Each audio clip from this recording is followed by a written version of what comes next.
Wisconsin.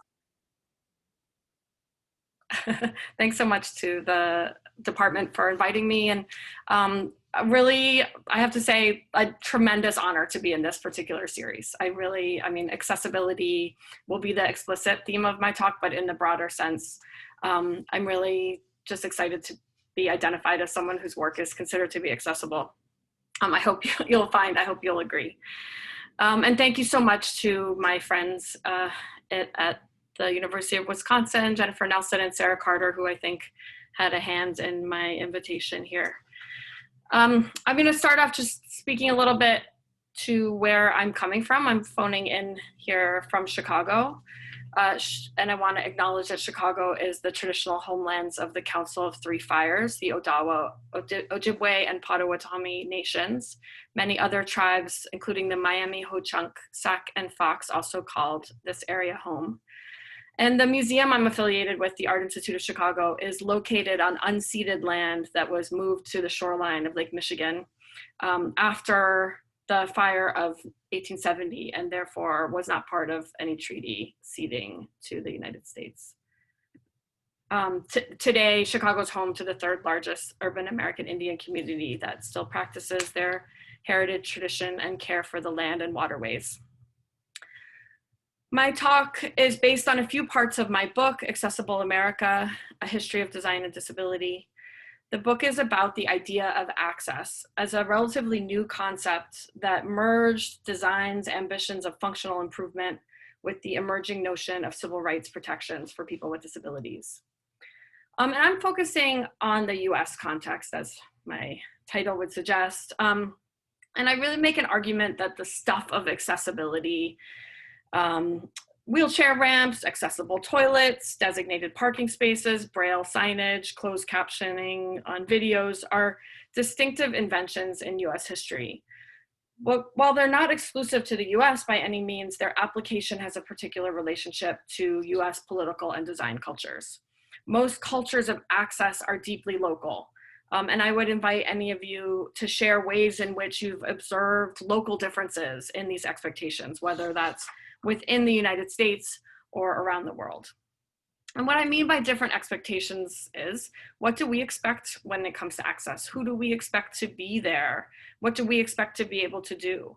Here on this Zoom call, we've expected a public who want to sit and look into their computer screens at 7 at night, who have internet access and are familiar with this whole Zoom webinar situation.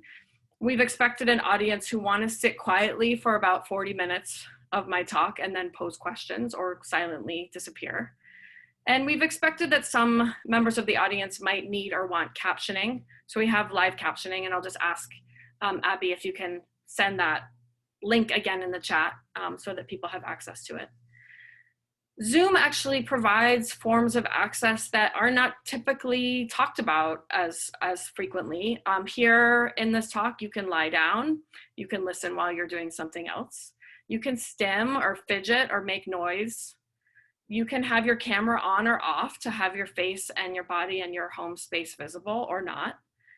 You can talk or text or groan out loud during the talk as long as you keep your microphone muted. And it's okay with me if you want to discuss the talk with others during the chat. I'll just let you know that I can't follow along or answer questions during my talk.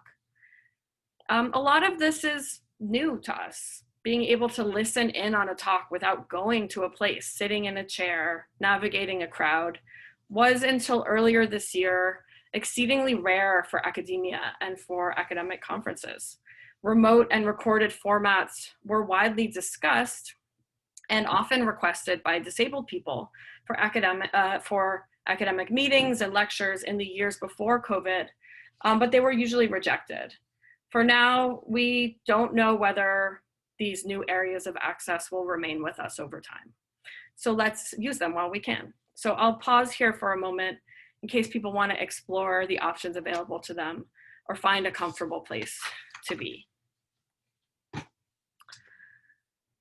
So even in these immediate circumstances of access that I just detailed, it's not just the technology or the space that makes access. It's who's here, who's in charge, what our priorities and ways of acting are. And in the book, I emphasize that there are multiple agents of design change, including not only professional designers and architects, but doctors, policymakers, activists, and people in their everyday lives, all of whom contributed to the set of expectations of the designed environment that we call access. And I'm going to focus in my talk on two main time periods, one in the 1950s and one in the 1980s. The first is about a category of design that focused on the transition of disabled people from hospital to home. So-called self-help aids were the production of medical rehabilitation clinics that flourished in the post-World War II era, growing significantly in response to the return of disabled veterans of that war and to the polio epidemic. This medical care system produced a version of accessible design that left much of the responsibility for change on individual disabled people. Then second, I'll look at the 1980s as a time when there are more explicit public discussions of access going on. Here, I'll show how public transportation on one hand and the more rarefied world of high design on the other addressed access quite differently in the period just on the eve of the passage of the Americans with Disabilities Act of 1990, which we're celebrating the 30th anniversary this year. Throughout this research, I'm making a material culture driven argument, and I gather from the discussion beforehand, I'm among friends. But the argument that the design, the shape of things really matters to culture and specifically to cultures of access. The processes that we call design, planning, making, and distributing things often reveals the differences in the values and expectations of these time periods vis-a-vis disability and disabled people's right to live in the world. A term, a phrase coined by the disabled legal scholar Jacobus ten Broek in 1966. So I'm going to give a couple of historical examples to give us a starting point for thinking about this. On the screen is the image of a large sloping wooden walkway and platform built on the front of a Greek Revival style courthouse in Jasper, Alabama. This was a ramp built for one of the most famous disabled Americans, President Franklin Delano Roosevelt, a man who navigated the world with paralyzed legs, largely by expending his own personal and familial resources. Roosevelt wore heavy leg braces and walked by leaning on the arm of another person, usually one of his sons. As he traveled the nation to campaign, he rode in an open convertible to greet crowds and avoid walking. At times, he used structures that were built by the US government, such as a special ramp to the floor of Congress or this grandstand. But for the most part, these structures disappeared at the end of Roosevelt's presidency.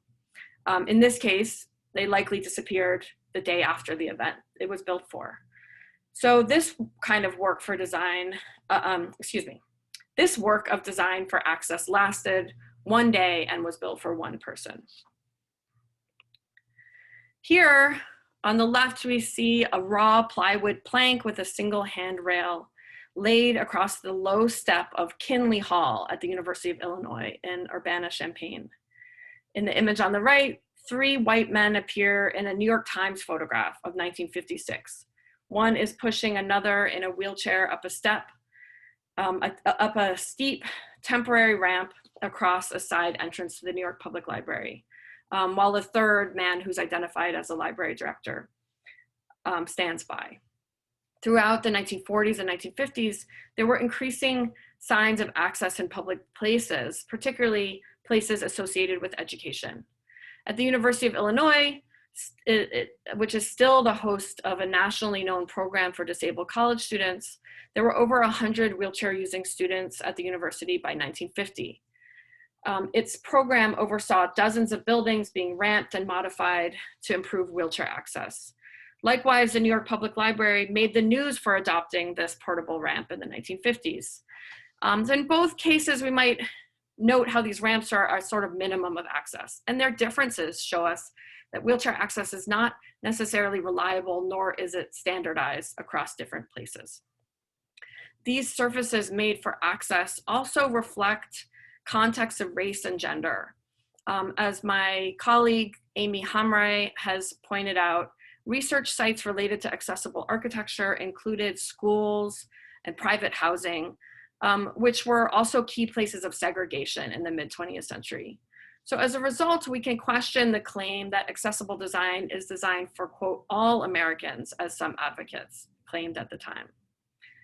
For example, there was no wheelchair access at the Lafarge Clinic, a church basement that served as a racially desegregated site of mental health treatment and psychotherapy in New York.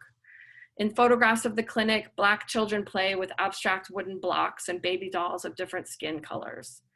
The site provided a different kind of access to knowledge about the psychological dimensions of racism. Lafarge was a place where the effects of segregated childhood were studied. Most famously, a study that documented children's responses to Black and white baby dolls was cited in the case of Brown versus Board of Education that outlawed segregation in schools. This site suggests not only an environment of access to mental health care, which is often sort of less visible in the history of access, but also the idea of access as a shared concept among a variety of rights movements. Access seems to encapsulate the American approach to civil rights that's rooted in the idea of individual participation and economic agency. President Lyndon B. Johnson argued that, quote, all members of the public should have equal access to facilities open to the public in the run-up to the passage of the Civil Rights Act of 1964. And this same language was later adopted in disability rights arguments as well.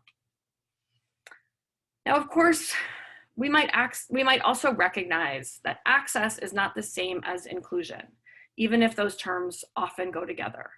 To be able to go to a place is not the same as going there. To have access to healthcare or access to housing is not the same as having those things. Legal changes starting in the 1960s required accessibility in public spaces, starting with federal government buildings that were covered by the Architectural Barriers Act of 1968. Subsequent legislation expanded this requirement, most famously in the Americans with Disabilities Act of 1990, which applied accessibility requirements to private businesses such as movie theaters, shops, art museums. But this access has been broadly uneven and frequently contested. The artist Stephen Lepthysophon commented on a decade of the ADA's unfulfilled promises with an exhibition at the University of Illinois in 2002. My colleague at the School of the Art Institute, Joseph Grigley, a deaf artist, commented on the show, which here is represented by a bright green ramp that leads into a wall. So here I'm quoting from Joseph Grigley. Stephen Lepthysophon's show with reasonable accommodation at Gallery 400 took as its premise the Americans with Disabilities Act of 1990 and toyed with the question of what constitutes reasonable accommodation under the act. It's an absurd legal concept that can be unremade at will. Good night, Mom. Good night. Just getting a little good night visitor. I'm talking right now, so you gotta go. Other dimensions of Zoom lecturing are happening right now. Losing my place here. So Lepthysophon's great. Hi. All right. Bye. Reasonable accommodation, blah, blah, blah. It's an absurd legal concept that can be unremade at will, where the reasonable, the practical, and the meaningful are always at odds with each other. In Lepthysophon's show, paintings were turned against the wall. An audio piece spit out fragments of a track about broken bones and prostheses, but the track was so fragmented it simply fell apart as static. There was a wheelchair ramp, so beautifully symmetrical, solid, and minimal that it could have been made by Ellsworth Kelly, deliberately and inconveniently positioned to lead into a wall. It was a ramp to nowhere, pointedly reflecting how the ADA is legislation to nowhere. The red tape, the stigmatizing burden of making requests for accommodation, and the sometimes absurd judicial decisions rendered by the Supreme Court have made the ADA much less provident than it was intended to be. So having discussed a couple of points of the history of access, I'll move to these two specific cases that I mentioned, one medical and one more consumer focused. The historian and Smithsonian curator Catherine Ott suggests that we consider a category of the material world as disability things. the artifacts owned and used by people with disabilities, as well as, quote, those which are used upon them. The history of design and disability is one of innovation and improvement, but also imposition and prescription. And in the practices of medical rehabilitation that became common in the decades following World War II, things were central to both the assessment of disability and its treatment. So this is an assessment form for physical demands of daily life from the New York University Bellevue Hospital Institute for Physical Medicine and Rehabilitation. It's a typed form with spaces for listing name, age, sex, and address, and instructions for recording, quote, whether the activity can be performed independently, in italics and underlined. Founded in New York in 1948, the New York Institute took an approach to post-war rehabilitation that put a strong focus on the built environment. The Institute itself was an invention of Dr. Howard K. Rusk, one of the most vocal proponents of rehabilitation in the post-World War II era. After a stint as a doctor in the Army Air Forces during the war, Rusk brought the services and tactics that he and others had developed in the military to a civilian population. Founded with private investment in 1948, the Institute continues to exist today, now called Rusk Rehabilitation within the NYU hospital system. The Institute's approach to physical and occupational therapy used an idealized version of normalcy that was very specifically defined through the aspects of the built environment. Rusk and his chief physical therapist developed a very specific list of these physical demands. And here's an excerpt of them, just a very few of many, with a rating system based on the ability to perform these independently, which meant without any assistance. They were tasks which, as Rusk describes them, the average healthy person does without giving them any thought. Things like brushing your teeth, combing your hair, going to the bathroom, putting on your shirt, or tying your shoes. The excerpt from the chart shows its level of specificity. In hand activities, the test includes writing your name and address, folding a letter and putting it into an envelope, winding a wristwatch, and several different actions of opening, closing, pushing, and pulling, a cylinder lock, an icebox door, a door lock, drawers, windows, switches, chains, and pulls. While Rusk and Deaver define disability at the point of entry to the hospital in terms of these standard tools and structures outside of the body, they also suggested that the proper tool or appliance, as they often called them, could ease the process of adjustment into the world of spaces and things. Rusk and his staff compiled dozens of images of the tools they prescribed and recommended. An image spread, for example, shows cutlery with soldered handle loops floating in space, paired with commercially available plastic handles, spoons, forks, and knives. Rusk compiled these tools in his book, Living with a Disability, emphasizing the vastness of opportunity for the disabled person in what he called the century of the gadget, where there are seemingly limitless combinations of standardized devices and homemade adaptations. This was Rusk suggested that the culture was eager to tinker and improve everyday technologies, and that this would provide possibilities for people to find the right devices. In his words, the question would then become, quote, one of deciding whether to rely on another person and be dependent, or to attempt to use some kind of mechanical device which will still permit independence. The Institute staff emphasize the psychological benefits of doing things on one's own, and especially for men, of not being assisted by caregivers or family members. This notion of self-help shaped an approach to design that placed the onus for change firmly on the individual. This is perhaps most notable in Rusk and his largely female staff of experts' work on the kitchen as a design project. Here, a woman in a white medical coat looks on as another white woman in a wheelchair reaches into an oven that has been installed at above waist height. Behind her are visible a refrigerator and a sink with shelving above it. Working with disabled women drew Rusk's attention to the domestic environment as a site of many built-in barriers. In the New York Times column, he reflected on the particular situation of, quote, handicapped housewives, a population he estimated at 5 million women, quote, who could not fully meet their responsibilities because of disabilities incurred through accidents or disease. And Rusk lamented that while special devices existed to enable people with disabilities to perform office and industrial work, the home as a vocational place had not gained much attention. And so when the Institute expanded its facilities, Rusk recruited Lillian Gilbreth, a leading expert on domestic work and household design, to contribute to the new space. Gilbreth was a doctor of industrial psychology, most known for working with her husband, Frank, on scientific management in factories. Much to her dismay, her greatest fame came from Cheaper by the Dozen, a fictionalized depiction of her own household, written by 2 of her 11 children. After Frank's death in 1924, Lillian shifted her focus to the household, designing kitchen and laundry space that minimize superfluous movement and expenditure of energy. The kitchen at the Institute showcased familiar details from her household design repertoire, including items placed on open shelves within a narrow range of reach, and flexible features like fold-down work surfaces for small spaces. Rusk's staff of women who were trained in physical and occupational therapy and also drew on what was perceived as their innate understanding of the domestic world. These women codified these adaptations into a take-home package that included drawn-out plans for kitchen layouts and customized tools for cooking and housework.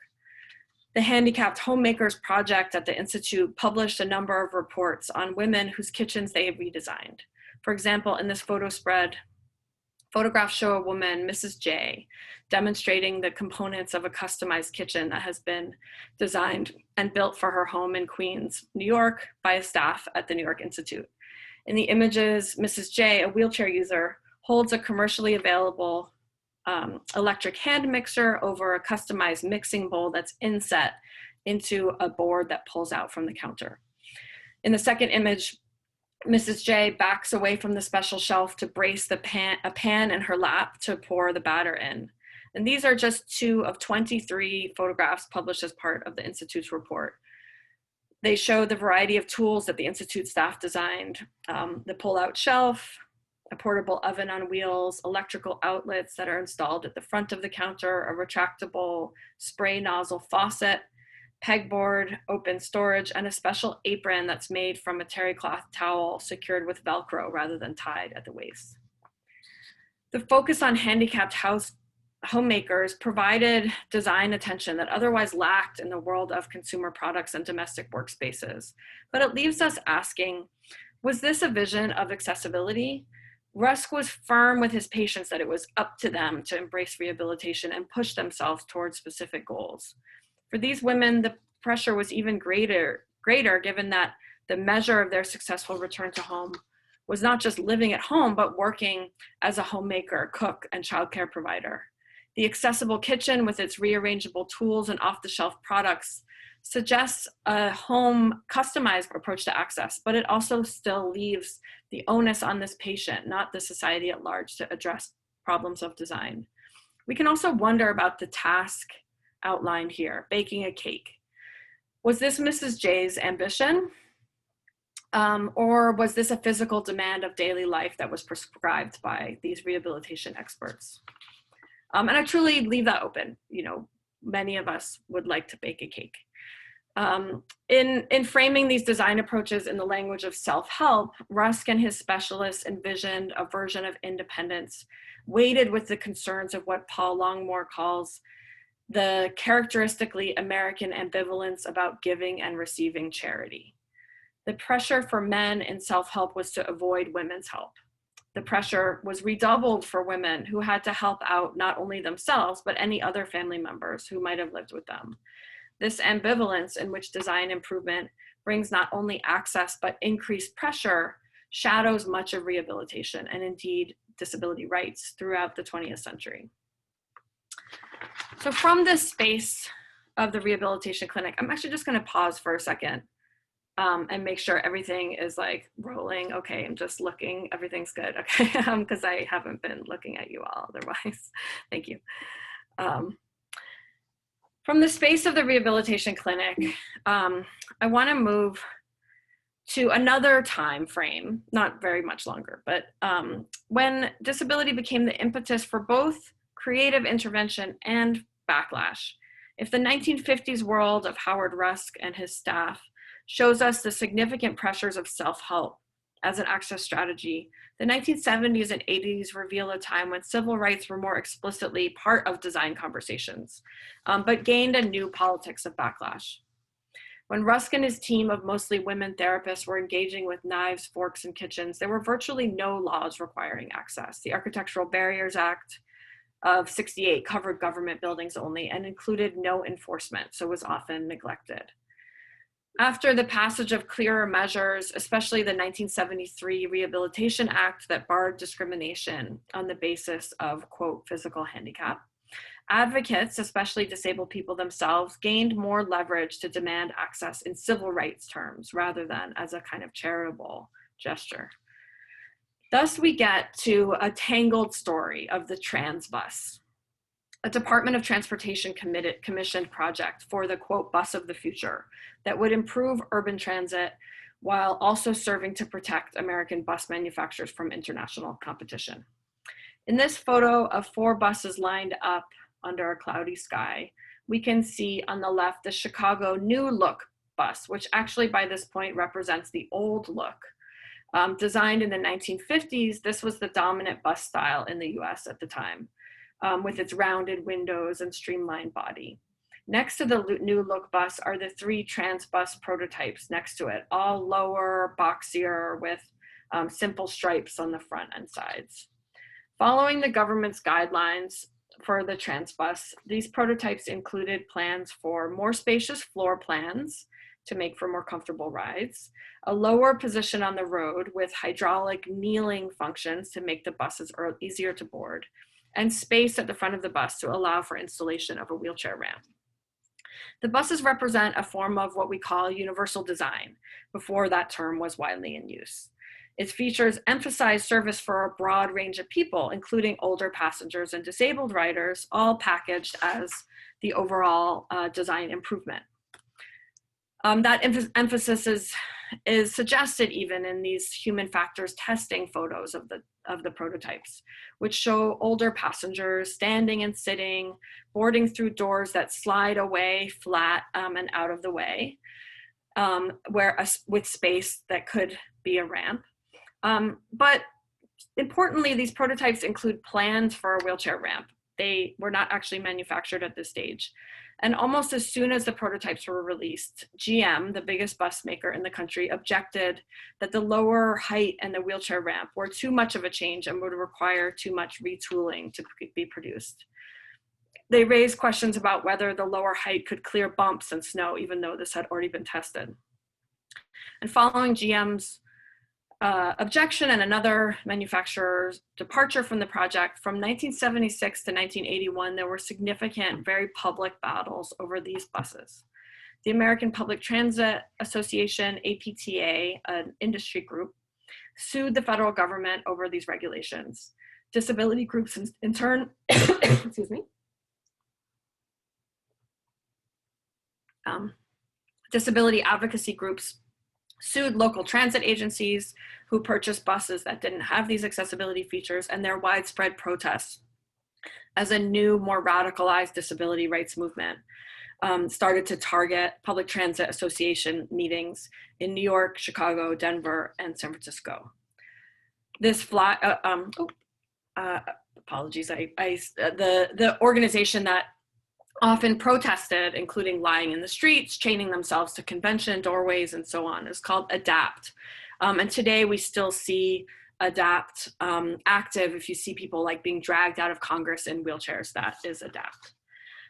But the conflict over the trans bus meant that there were no new public buses in American cities for a decade after the Department of Transit first ordered the bus of the future. Finally, in 1981, under President Ronald Reagan, the federal government relaxed its requirements and allowed GM to roll out its rapid transit service bus that they had always had waiting in the wings, and that they argued fulfilled the trans bus requirements well enough. The RTS knelt to a slightly higher height, and most importantly, for sort of the public image as well as the functioning of these accessible buses, the wheelchair ramp was in the back of the bus rather than the front. a symbolic as well as practical change that protesters often highlighted. And just as a note, if anyone remembers buses of sort of the 1980s and 1990s and the wheelchair lift in the back of the bus, to remember the time it took to like stop, go to the back, the driver has to operate it, it's often broken, it takes time, and to think of what kind of access that created. This conflict did a lot to shape the public perception of access. The takeaway for many observers was that access was just too difficult. It was inconvenient and costly. New York Times headlines of the late 1970s and early 1980s include transit officials alarmed by the cost of easier access. Editorials asked such questions as, must every bus kneel to the disabled? Truly a striking image of public transit literally kneeling before this demanding, quote, disability lobby. And finally, does mass transit include the mass, suggesting that the mass of mass transit was suffering through construction work and lack of new buses because of an outside few. Ultimately, this was a design conflict that positioned accessibility in terms of excessive demands. Access was presented as a limited resource for which local authorities would need to balance demand with resources. These kinds of arguments were certainly in the minds of architects and designers who publicized a new design philosophy right around this time period of universal design, with referring to design that addresses both disabled and non-disabled users whenever possible in the same rather than separate facilities. These designers argued that addressing disability was not a separate project, but the very core of what good design was. Oh, and this is a slide that I skipped over earlier, but here we see ADAPT calling for protest so that the accessible bus does not get flushed down the toilet. Sorry, I put those in the wrong order. But nowhere makes us think of the arguments for good design than the Museum of Modern Art in New York, which offered in 1988 a very different narrative about disability as a positive prospect for the world of design.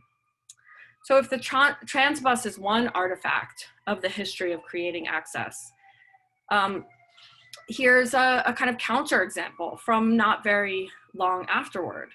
This catalog brochure with its blue background, possibly a call out to accessibility signage, and its slender sans serif white and yellow type announcing designs for independent living, offers us none of that compromise or dismay at the prospect of designing for accessibility. Instead, the exhibition was made up of specialized devices, such as sports prosthetics, shapely cutlery and cane handles, rather than objects or spaces that seem to be difficult to use or difficult to make. The unifying category of design, in MoMA's case, always good design, brought these objects together from different areas of the disability world. Racing wheelchairs alongside brightly covered walkers for everyday use. In the catalog essay, curator Kara McCarty emphasized the shift from products whose design was, quote, often cumbersome and makeshift and looked institutional, reinforcing feelings of isolation and inadequacy, to works which, quote, in the hands of sensitive designers have been enhanced by an aesthetic quality, not usually associated with adaptive technology. Her writing echoed classic modernist mantras against excess and ornament as she asserted that, quote, their beauty derives in large measure from economy of design and purity of form. Nothing is extraneous. For equipment associated with disability to be exhibited in the leading institution for modern design signaled a new presence for topics of disability on the high cultural ground of fashion and art. Outside of the doors of MoMA, the New York City government and many of the city's business interests were resistant to mandates of accessibility. Inside the museum, however, the style and elegance of these canes, cutlery, and walkers suggested an interest in disability through style. Several of the products also went into the MoMA's design store alongside other objects of 1980s fun and function, a long rubbery pen, these sharp overstretched scissors, along with various stationery and magnifying glasses. The objects that were included in the store that had been in the Designs for Independent Living exhibition were marked in the catalog with tiny labels, DIL, including finely made cutting tools, like these scissors, gray scissors, which included a spring-loaded handle to reduce hand fatigue, and pruning shears with ergonomic handles, adjustable tension, and a wrist loop. The shears and scissors, both produced by European companies, incorporated research on and with disabled users into products that are very, very subtly coded as disability related, or perhaps not perceived that way at all. The soft touch scissors by Fiskars, for example, were initially conceived as golden age line for older sewing hobbyists, but then changed into a more general purpose name for marketing. Nonetheless, these products reflect a broadening interest in ergonomics that includes studies of arthritis and visual impairment during this time. So it's my contention here that the MoMA's and other design powers' attention to disability reflected not only an immediate interest in beautiful and functional objects, but maybe they even do reflect the tensions over allocations of access by suggesting that design can make a difference in such intractable conflicts. Given the narrative that I just gave you about the failure of the inclusive bus design, we might be surprised to return to the timeline and realize that the most significant national law protecting disability rights was passed in 1990. The Americans with Disabilities Act in many ways revived what was lost with the trans bus by strengthening accessibility requirements. So how did it get passed? And this is a complicated story, perhaps beyond this talk for sure, but we may consider how the MoMA catalog's approach to inclusion emphasized normalcy and emphasized the seamless and elegant approach that design could bring. An ADAPT bumper sticker from the ADA period gives us a sense of some of the arguments for the ADA, that it was not radical, but it was an argument based on the everydayness of disability and the need for access. A bumper sticker combines ADAPT's logo of a wheelchair user breaking free of chains with the slogan, "To boldly go where everyone else has gone before." This pop culture reference, echoing the Star Trek tagline, brings a bit of humor to the situation, but also emphasizes the ordinariness of these claims. These activists were not, unlike the Starship Enterprise, going anywhere new, nor were they asking for the bus of the future. They were simply asking to go to places where everyone else already was: movies, stores, airplanes, and indeed, perhaps buses.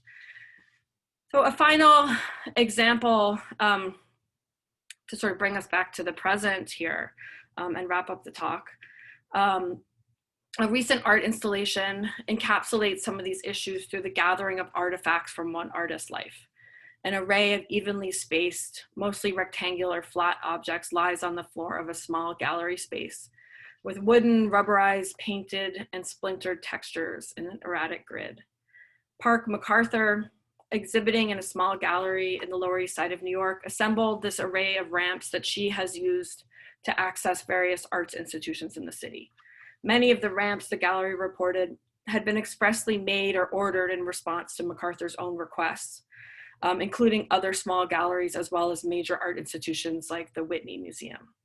The installation points out the scarcity of access, but also reproduces it in its own way. MacArthur, when assembling these ramps, removed them from their institutional homes and replaced them with signs indicating that there would be no wheelchair access during that time. In the gallery, 5 blank blue signs hung high on the gallery wall, making reference to the international symbol of access, with the wheelchair figure removed. This move leaves something up to the audience to interpret, but I couldn't help but guess that MacArthur is partly expressing an awareness that for each time she receives access, others may not, since they're individually requested. The installation then pointed directly to disability politics and the history of activism.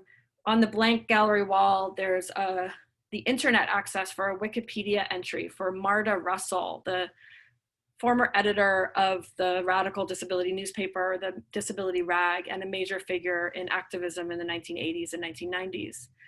Russell's book, Beyond Ramps, Disability at the End of the Social Contract, critiqued the ADA as a compromise between disability rights advocates and their neoconservative collaborators. A focus on individual material changes like ramps, she argued, presented a free market civil rights in a public relations era. In other words, that access was visible and perhaps helpful to individuals, but wasn't aimed at broad social change, the way that perhaps welfare reform or universal health care might have been. With the reference to Russell, MacArthur asserts a firmer political stance than the unlabeled ramps might otherwise suggest for those willing and able to go to the extra step of accessing the website. This is not just about her own life as an individual, but her identity as disabled, part of a collective. Ultimately, what we're left with in this gallery are the ramps themselves, a trove for the material culture scholar. Some ramps are improvised, a scuffed metal plate that sits diminutively near a cracked piece of particle board. Others are more official looking with sleek rubberized surfaces and yellow traffic stripes. Some seem to have other histories, such as packing material or construction waste. Together, they call attention to their distinctions and oddities. And they're not the sleekness of design and the ease of access. Instead, they reveal access to be a very bumpy experience. Frictional, as Amy Hemray has written, not smooth. And so it is and often has been in an accessible America. Access is often a negotiation between the idea of public responsibility and individual rights. Park MacArthur's ramps, as well as Stephen Lepthisiphan's, ask us to consider access not only in terms of who gets it, but how it gets there, in what color, what texture, whose work made it happen. So I'll wrap up there and I will be happy to take your questions or hear your thoughts. Thanks.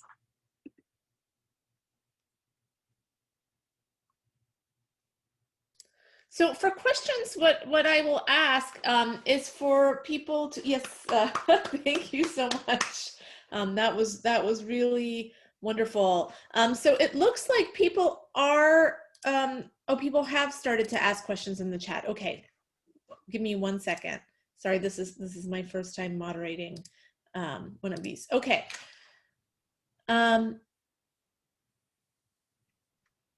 Okay, so I have a question from Anna Andrzejewski, who asks, so she's curious about Galbraith's relationship to Rusk's work, and the other is the idea of self-help in the 1950s and suburbs.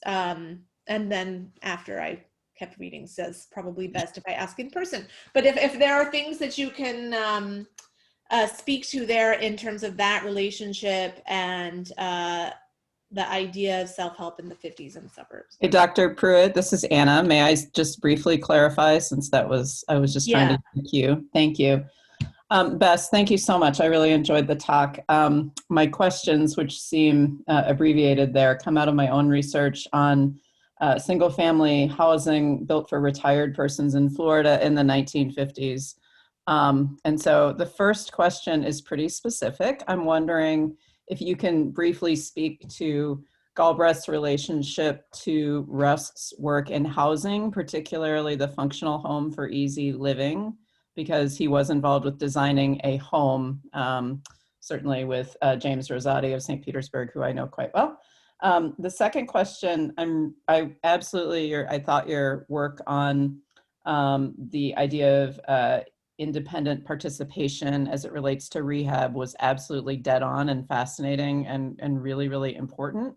I was struck reading your book and hearing you tonight. I just feel like it's so tied to a vision of independence linked to middle-class suburbia in the 1950s. And I just wondered if you cared to speak to that. So the esoteric question, was there a link between Galbraith, Rosati, Rusk, or if they were independent? And then the second question is bigger on middle-class white suburbia.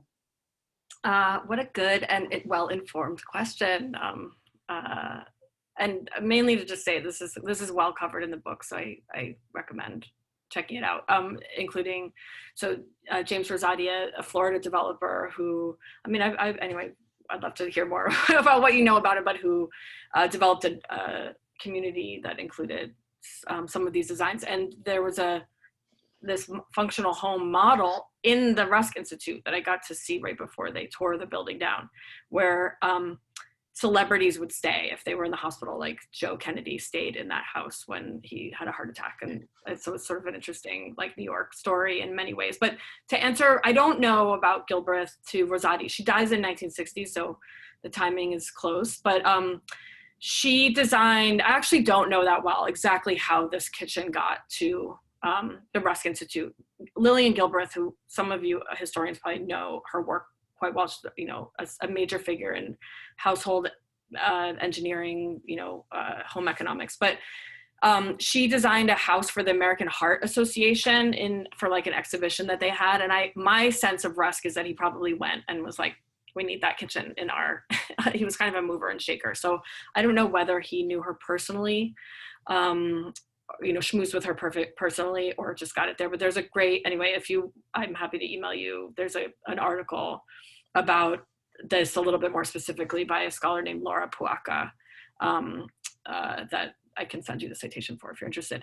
But the bigger picture story, and sort of probably more recognizable by others here, is absolutely this is like 50s suburbia car and individual family culture that is like explicitly argued by disabled veterans after World War II, that part of their kind of right to the benefits of American society is to have access to their own car and their own home. So one of the arguments I make in the book is that the first government investment in access outside of the body is the car and the home. That veterans, first they get the best prosthetics available in the moment, and that's pushed after every war. We hear that same story. And then there's explicitly the argument that a car is a prosthetic device and a home is a prosthetic device to complete the picture of like sort of post-war masculinity. So I think that's absolutely there. And there's some interesting like stories of colleges in this early post-war period where like the veterans have cars and the non-veterans don't have cars. So there's like a social divide between them. But the car is a tremendous accessibility device in an era that doesn't have ramps, right? Because you can just sort of surpass the sidewalk.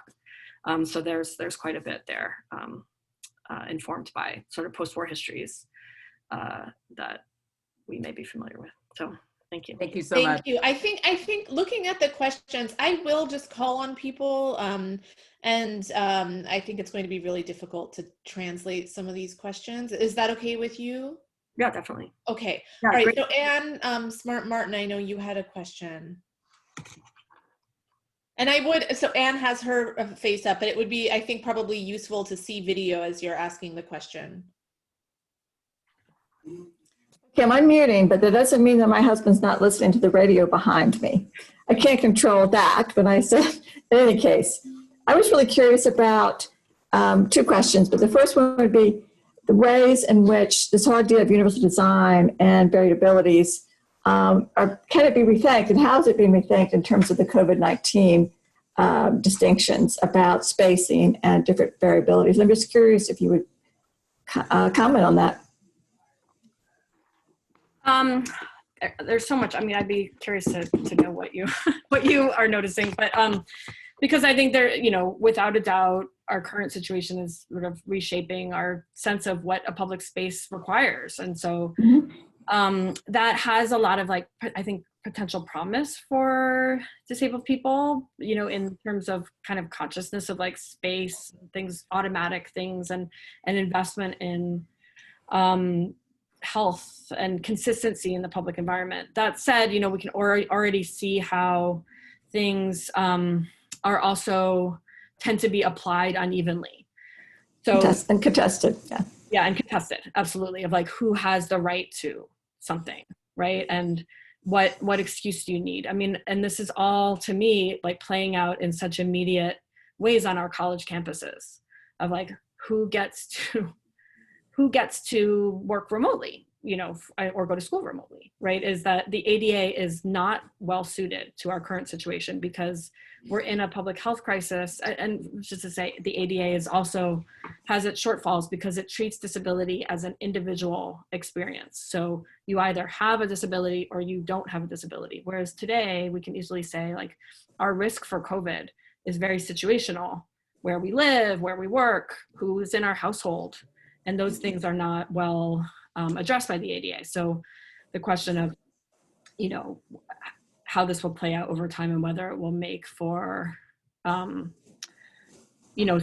real change in our expectations of like how to show up or how to participate, I think are big questions. I think the material culture of it's going to be really exciting to put it into that long time frame you've given us. One more question, if I may, and then I'll remove myself.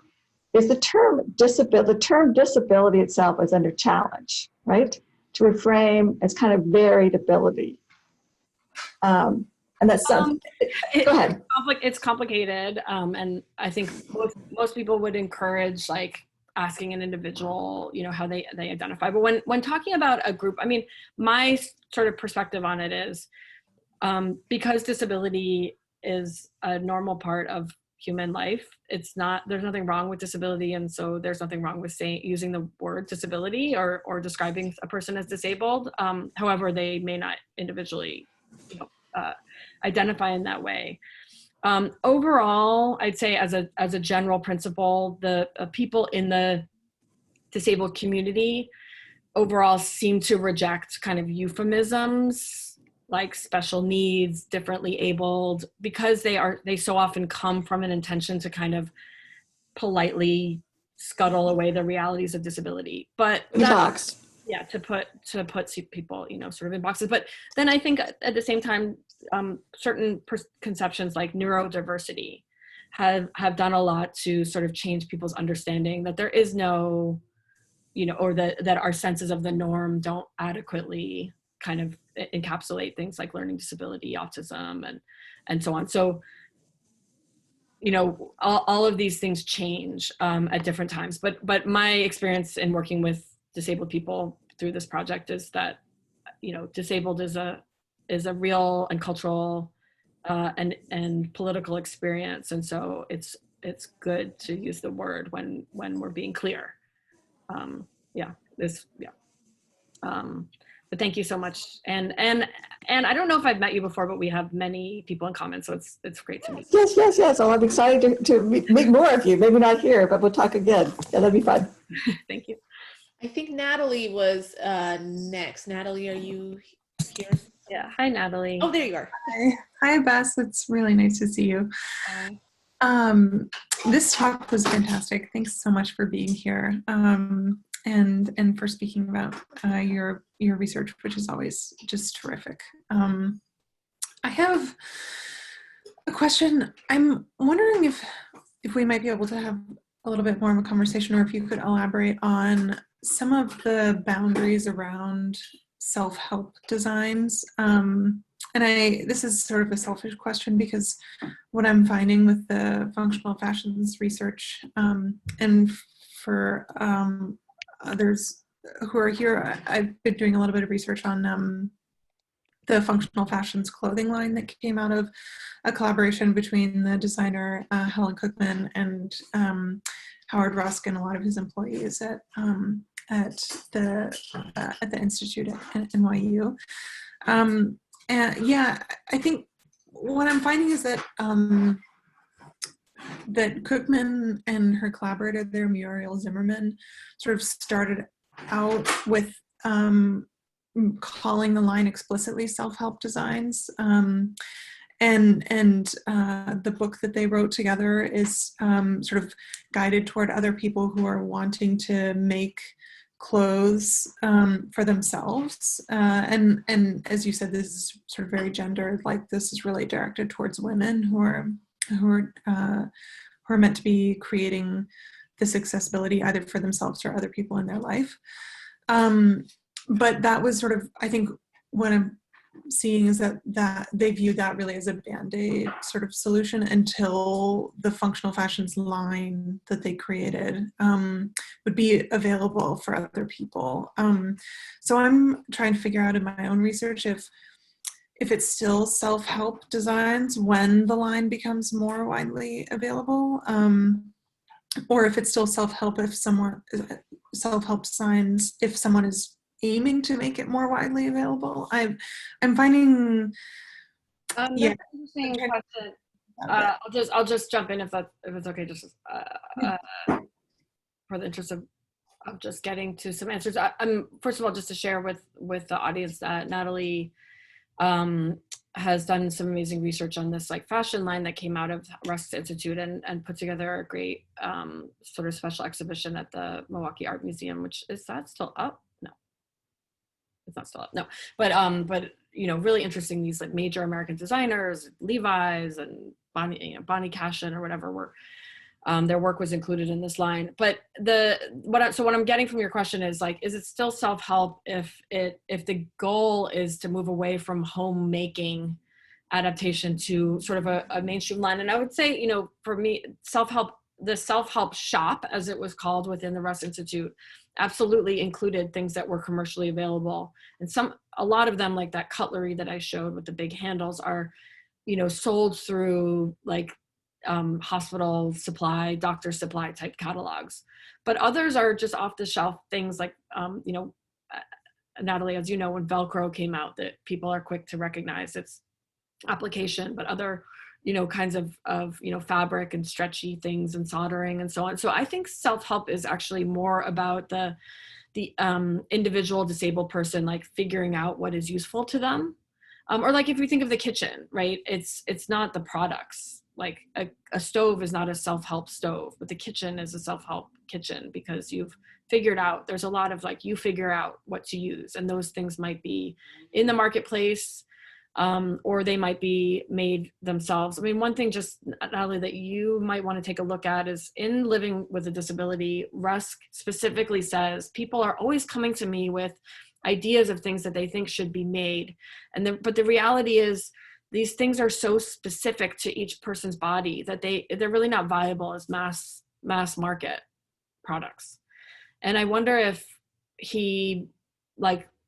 if there's disagreement among, you know, because there are, then the Institute does launch this more sort of commercially oriented project of influencing fashion designers. So but I don't see that of him working, well, it's not true. I guess they did work with industrial designers as well. So I think honestly, Rusk was always playing all possible angles. He really was interested in so he's working with, you know, real estate developers. He's working with the New York City government to institute some regulations. So I think he's sort of, you know, or that notion is really more about the consumer. But I'll have to hear more about what your research reveals there too. Thank you so much. I really appreciate it. Daniel had a question.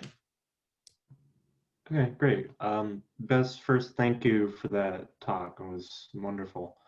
So there are lots of things that I thought were fascinating here, but in particular, the Rusk list of everyday tasks reminded me of things like Richard Serra's verb list, which, if I remember correctly, dates from like 1967 or 68. And for anyone who's not familiar with that, it's a list of common verbs in the infinitive, like to roll or to fold. And that in turn kind of got me off into thinking about issues of labor and the control of the body. Because in modernist art history, which is what I do, time and motion studies that do have methodologically some connection with Rusk's rehabilitation techniques are really strongly associated with Taylorism, and accordingly with the factory and the kind of predominantly male physical labor that happens there, right? And I thought that the way you were talking about the Gilbreths, you know, suggested another genealogy, which would be centered on domestic labor, or reproductive labor, as you could call it, as well as access as a mode of, like, for lack of a better word, like biopolitics, I guess. And, you know, that made me think about how in the early 20th century, you know, this kind of rehabilitation in the domestic sphere might have been conceptualized in terms that were analogous to enhancing productivity in the industrial sphere. I just don't know that much about the material you're working with, so I'm just curious about what that connection looks like. But you know, this whole kind of problematic has really not been explored in art history, I think, in the way that issues around work and labor have been.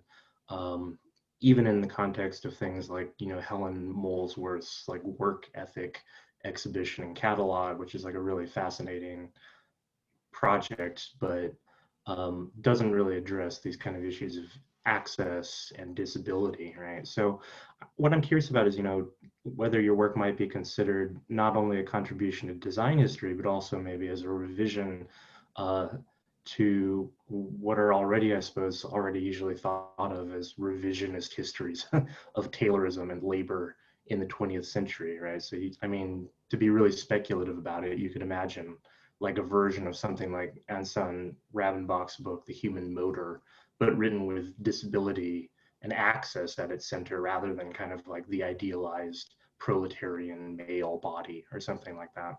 So I know this is a talk centered on design, but I'm wondering, you know, if you thought about how this history of accessibility might kind of reflect back on things like performance art in the 60s and 70s, or even indeed, you know, that Richard Serra verbalist that I started with. So it's a very open-ended question, but I'm just curious. Yeah, I mean, I have learned so much from working in a department that is full of modernist art historians.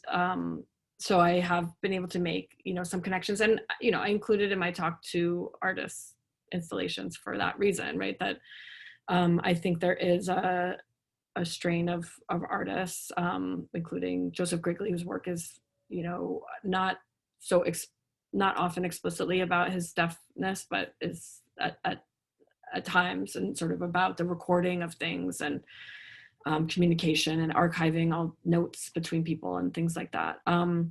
And there is, I think there are, I think Park MacArthur's work is, you know, really is bringing that kind of language of minimalism and sort of, you know, thinking about the structures and spaces of the art world.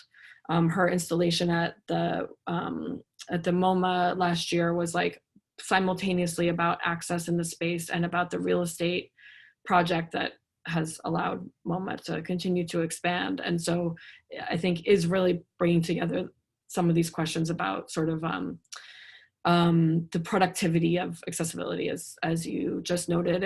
And there are some, it's interesting, there are some of those like 60s, 70s performance art folks who seem to kind of get close on this, like Adrian Piper and Scott Burton. I mean, this is all from my colleague, David Getze, but like they both have works that incorporate aspects of like hearing and sort of like limiting. And then Scott Burton's work is so much about like sitting in public and sort of the economics of furniture. And so there's some like close connections, but you know, that one of the issues is that disabled people have most disabled artists have been, you know, sort of on the outside of the art world and are rarely have been able to sort of participate fully in those kinds of conceptual conversations. I think maybe even raising the question of like, do you have to already be living in somewhat of like a normative life in order to critique that life? Because, you know, but that I'd say there are sort of a new generation of disabled artists who are, I think are, you know, which is to say are being educated in like conceptually driven, you know, MFA programs, and so are sort of speaking that language as opposed to kind of a more community focused work, I guess. But there's some great new writing about this, and the seminar that I will guide with the department tomorrow includes some writing by the blind artist Carmen Papalia, who's really like, I think is really getting at these questions of like, what is the place of disabled people in community spaces and cultural spaces and in like the sort of economic engines of the museum that I think are closely aligned with some of the the issues that you raised. I myself, like, I am interested in art. I love art, you know, I'm very engaged in that world, but I'm not seeking as much to make an intervention there as in the design world, because I think designers still often take a very, very simplified approach to disability and access. So I think there's a lot to say there. Thank you so much. I just wanted to say that I'm going to miss tomorrow because I'm going camping, but I really would have liked to have been part of it. So sorry in advance. No worries, but you know, you could ask Jennifer for the readings. So the Carmen Papalia piece, I think, is out from a very new anthology called Contemporary Art and Disability Studies. That is, I think, his essay especially will be very significant to the field. Joyce had a question. Joyce, are you still here? Yes, I am.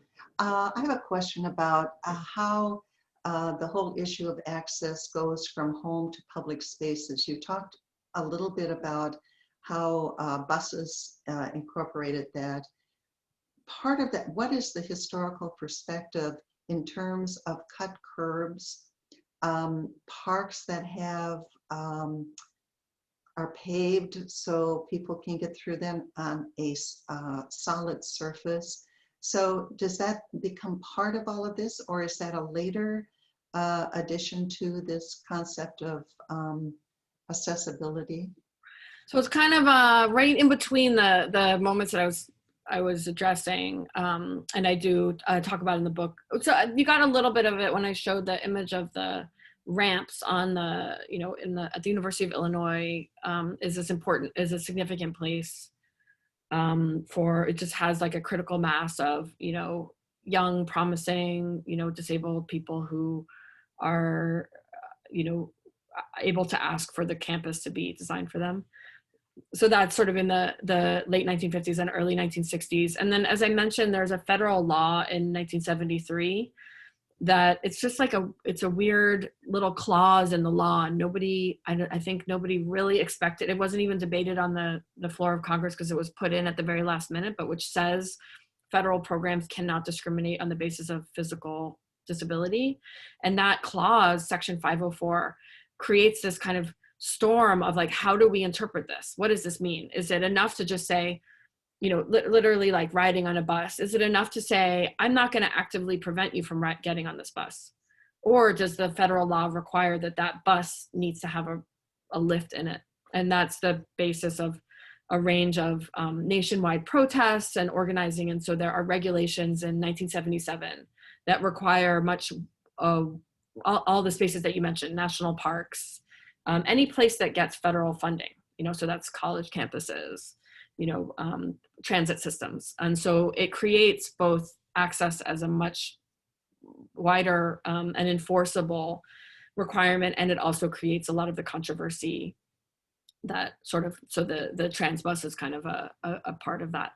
I totally recommend for everybody, there's a great documentary on Netflix called Crip Camp, which shows like the generation, they all these great disabled folks who met at this summer camp in upstate New York, and then they all, like a lot of them became the major figures in activism, and it sort of tells that story of them. They like camp out in the federal building in San Francisco. Many of them went on to work in government and so on. So it's a very like entertaining, funny, and also informative documentary while you're enjoying your internal home life in the long winter ahead of us. I recommend that documentary for that. So we have a few more questions. I think we can maybe take a few more and stop at 8:30. Does that seem to make sense to everyone? Emily had a question. Hi, yeah, can you guys hear me okay? Yes. I just wanted to see if you had any other recommendations for disabled artists or designers that we should be looking at, really. And that's it.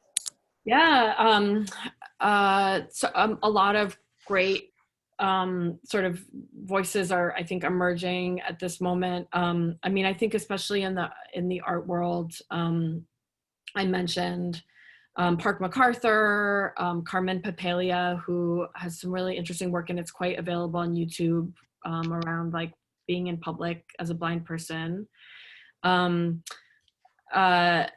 Riva Lehrer, who's my colleague at the School of the Art Institute, who's a tremendous painter, like just really beautiful, beautiful paintings. And she has a new memoir out called I think like yesterday or something, called Golem Girl, about her own experience. And she's kind of the generation that I'm describing here, sort of a younger baby boomer sort of generation. And her own experience going to like both a special school and then kind of entering the art world and becoming like a queer artist in Chicago. And she's a beautiful writer. So I really recommend that. She teaches painting, portraiture to medical students to kind of engage them in like anatomy and the difference of disabled bodies. So that's a super interesting figure to look at. I'm just trying to think for those interested in maybe like an edgier, sassy world in poetry. There's a great poet named Gillian Weiss who has a poetry book called Cyborg Detective, where she kind of describes like, being out with her prosthetic leg, like in the dark sort of noir scenes in the city. And in the design world, there still are so many barriers to disabled people becoming trained designers, but there are some breakout, I think, really interesting figures. My brain is like, oh yes, Chris Downey, who's a blind architect who designed this amazing San Francisco building, the Lighthouse Center for the Blind, and writes interestingly about like the tools that he uses and design for sound relationship to vision.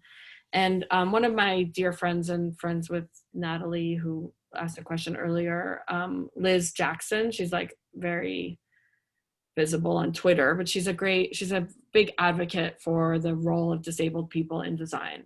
And I think the key question of like whether, or like what it takes to get disabled people to have a first person voice in the design world, rather than this notion of like helping disabled people or designing for the like invisible disabled people, I think is a very current kind of conversation in the design world. So those are some names I would suggest. Thank you for those who are putting various links in here. I'll just like, I don't know if, I'm sorry to go out of order, but I just noticed Phyllis's great question about Frank Lloyd Wright's home in Rockford, Illinois, that was designed for a disabled veteran, is like totally this post-World War II moment. And Frank Lloyd Wright,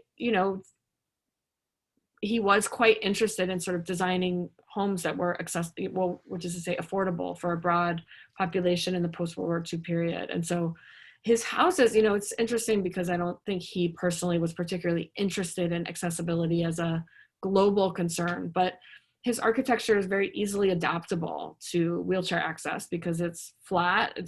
Most of his houses are one story. They're very simply designed and uncluttered. And his work not only in that house, but at the Guggenheim kind of speaks to the ways that a certain kind of modernism also lends itself quite easily to accessibility. The ramp of the Guggenheim is not in any way sort of like code appropriate, as it's very steep, but many wheelchair users have said it's quite a lot of fun to go down quickly if you're up for that. So, but yeah, but I don't think I don't think that that house was not well known at all until it was sold. So I don't think it was widely published or that many people knew about it. So it's really, again, sort of more in the model of FDR. Like FDR had a wonderful house that he designed for himself. People who have means can always have access. But the question of sort of public accessibility is another one. I shouldn't say can't always have access, but are more likely to be able to have access. Sorry. I just want to comment that I skipped over. Yeah, Phyllis. Oh, just it's a great place to visit because it's Frank Lloyd Wright and it's nearby and everything. He did not design the kitchen to be any different. Of course, he never liked kitchens anyway. We know that, but he assumed that this man would not be using the kitchen, so he didn't have to make any changes there. Yeah, so that says it all, right? It's very individualized, and then therefore sort of not adaptable, right? I mean, the likelihood of any of us to, you know, temporarily or permanently become disabled is an ever-present, you know, thing. But yes, thank you for sharing that. Yeah. So I have a quick question, and then we have Michael and Holly, and then I think we should wrap it up after that. But I was just wondering if in the discussion of kind of accessibility, if aging plays a role in the discussion. So I mean, so many of the kinds of adaptations that you discuss are things that, you know, we all will need at some point in our lives. And so is that part of the conversation? Is it considered, you know, separate? Is it considered antagonistic even? I'm wondering if you could comment on that. It is quite aligned, you know, and I think in the broad outlines of access are absolutely include aging and aging, the reality and sort of inevitability of changing physical, you know, states and age are often part of the conversation. And I think, you know, especially in sort of the 1980s, 1990s moment where a lot of consumer products start to pay attention to disability, I think there's a lot of just market research saying, look, this is a likelihood for many people as people are living longer. You have sort of, you know, the sense that there's a larger population that's aging. And I think, you know, especially the idea that of staying in one's home, there's this like movement called aging in place, that many of the like housing complexes that are built, if they were just built with, you know, fewer, a couple of steps less and one bedroom on the first floor, you have a house that's flexible. And so I think it's a quite, you know, sort of low hanging fruit. The downside perhaps is the overemphasis on disability, you know, in aging can then sometimes mean that young people with disabilities are kind of ignored. But I would say, you know, generation that is aging right now, right, are, you know, very interested in maintaining a lot of style and panache and having fun while they're older. And that makes for a demand for design. And so, you know, so I think it has significantly helped. You often hear designers say like, they realize when their parents aged that they're this, you know, the options for them were limited. Or when designers themselves age. Michael Graves, the sort of postmodern architect who you all may know, like designed fun teapots and things for Target, became disabled at the end of his life and designed some great, you know, interesting shower chairs and grab bars and things like that, you know, just in recognition that you know, there's always a lot of areas, a lot of possibilities for improvement there. So I think we'll just take Michael's question, and then we have so many great questions, but I know that Holly's going to be in the seminar tomorrow, so she's going to save her question for that time. So Michael, do you want to take it? Close us out? Hello. Hi, Michael. Thank you so much for your talk. It was really interesting to me. I think really the bulk of my long-winded question is, I was wondering if you could talk more about the parks image that you showed us earlier on. Now, what's kind of prompting me to kind of ask or us to think about it together more is that I've currently been on an archives trip, and I've been spending a lot of time looking at engravings and drawings and books. That's actually what I was doing earlier today, of mostly Black bodies in the early modern Atlantic world. And what's been interesting to me about these drawings and engravings that I've been looking at is the way in which they seem to kind of touch upon this kind of natural scientific rhetoric, but also appear to be working aesthetically in surplus to that in order to do something else.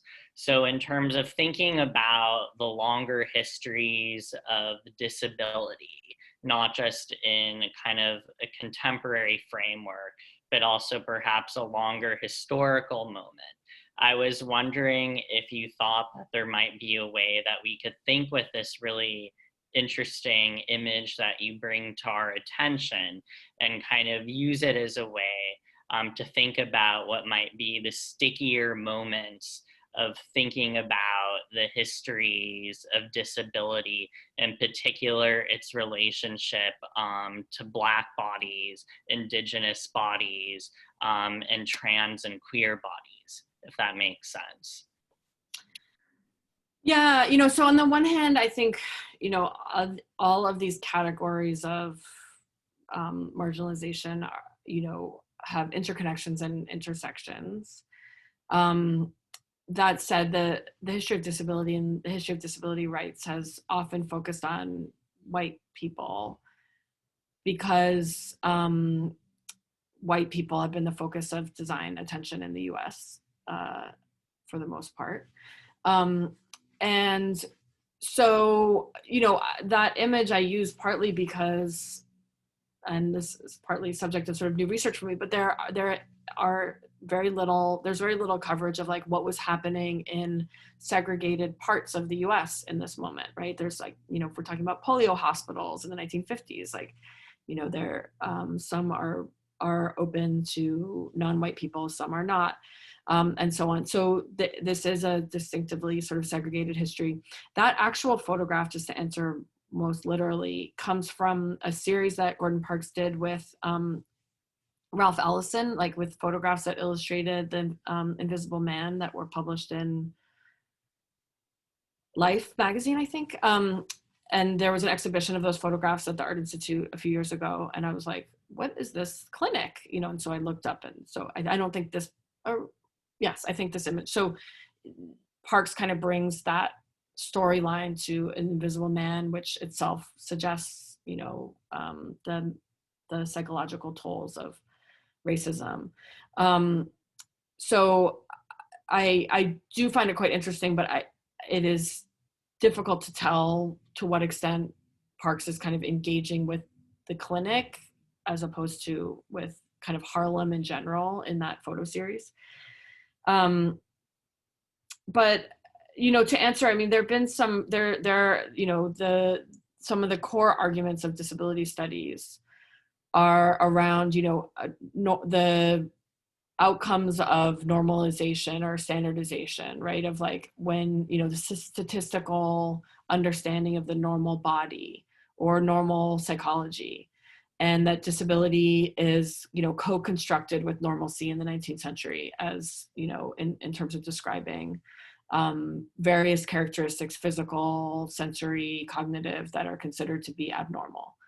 And so those are deeply entwined with, psychiatric histories of homosexuality, as well as, scientific racism around like normality in the body and who's considered to be like a full human being, of full human intelligence, or of, working, acceptable bodies. And so Douglas Bainton has written about US immigration policy and its sort of connection to disability, and the sense of, sort of who's physically acceptable in the US. So those are some histories that I would sort of connect with what you're asking about. And I have to admit, this is an area where I, for a long time, just sort of couldn't figure out whether there was any relevance to what I was working on, right? Because what I was working on were like photograph after photograph of like white, disabled, amputee veterans, like happily driving Ford cars with, adaptive controls and things like that, right? So the image of normativity is like deeply, I think, connected to accessible design. But I mentioned Amy Hammeray's work in my talk, and their work really like brings this to light much more clearly, coming out of like a history of science, sort of history of knowledge perspective and gender studies perspective, of really naming the ways that accessibility comes out of a research context that is also focused on the normative body as a productive body. So this actually links into the question that Daniel was asking earlier, right? That like the idea of accessible design and flexible design as like including a range of bodies so that they can be productive, like in industry,